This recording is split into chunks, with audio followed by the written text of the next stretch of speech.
4 softwares you can use to fix all these issues. One, we are going to use Udin, which is Udin is a free software everybody can download from the internet. It is free. And the second is going to be Unlock 2. So Unlock 2 is also cheap, everybody can buy. And the second expensive I'll go is called Pandora. So Pandora is also expensive, but if you're a technician, you know what Pandora can do. And the last expensive one is going to be Chimera. So Chimera is also part of the tools you can use to fix all these issues. So without further ado, let's dive into how we do it. Let's go.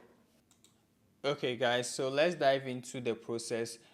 This process is going to be downloading a firmware and using a firmware to fix the no service issue. So let's see how we can do it. So let's go to Google and type any random model and try and use that random model to see if we can learn something from that. So let's type, let's say A045F firmware, right? So let me type this and let's choose any random website to learn something. So this one, it will take us to this website, right? So as you can see, this is the model I search for, and most of the time if you are searching for firmware, type the model number, let's say A05F. So if you type A05, they have so many A05. If you type A04, they have so many A04. So be specific on the full model number so you get exact firmware you are looking for. So we are looking for so many things, but I want us to learn something here.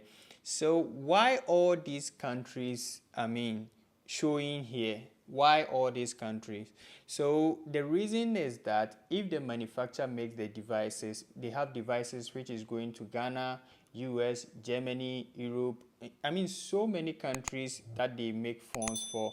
So let's say the phone in your hand, you receive it from maybe Europe, or you don't know the country where the phone is even coming from. But mind you, all these countries you see here, they have a specific network configuration for their frequency. So maybe you receive a phone from abroad and it gets to Ghana and there's no service. Maybe it is not network locked, but the frequency configuration doesn't match. So within Samsung firmware, we have a file called CSC, which contains the network configuration. So if you encounter this kind of issue, you might consider flashing a full firmware which contains